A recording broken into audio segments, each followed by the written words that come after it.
They're playing a really bad team, the Bears here. I mean, really bad team. The worst offense in the NFL. How many yards did they put up this Arizona Cardinals team? 134 last week. Last week, 134 yards. That's usually what a good player has himself in a game as a receiver.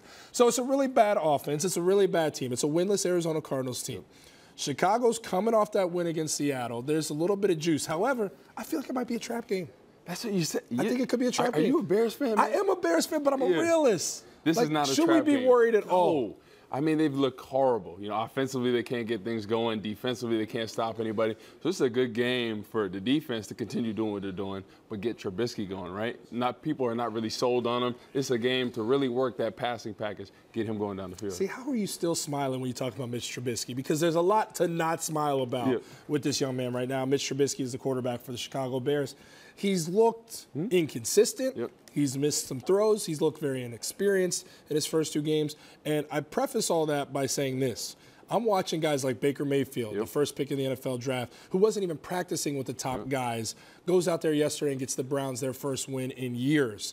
I watch guys like Patrick Mahomes for Kansas City Chiefs do great things. Why isn't Mitch Trubisky playing as well as these younger guys? Well, you think about it, come back to college. He barely played in college. He played he started 8 games, I think, something like that. So Mitch did.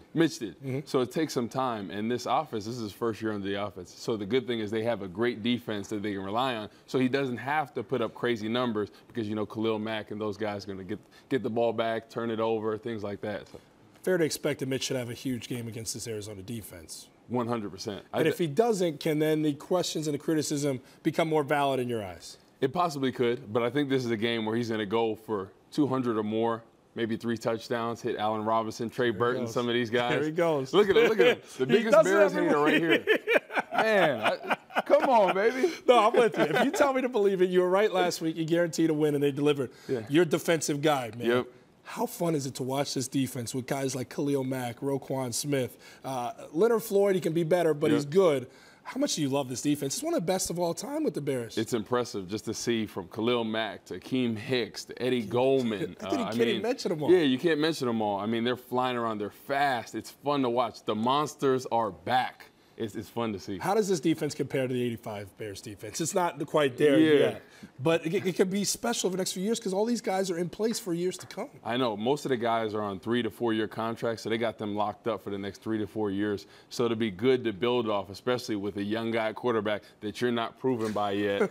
But once he gets I'm not easy to please, Corey. What do you want from me? That's all I'm saying. So I want to put you in this.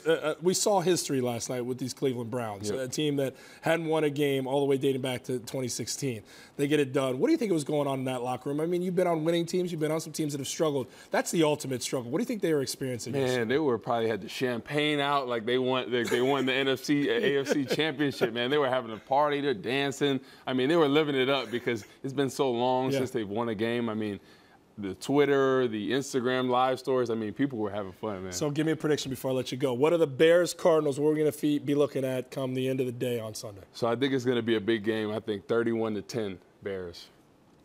Look at he's 31-10. That's what Corey said. Corey, give us one more dance move. Felicia loves those dance moves. Okay, can we get it? Corey Wootton, everybody, Chicago Bears. He's the analyst. He tells it like it is.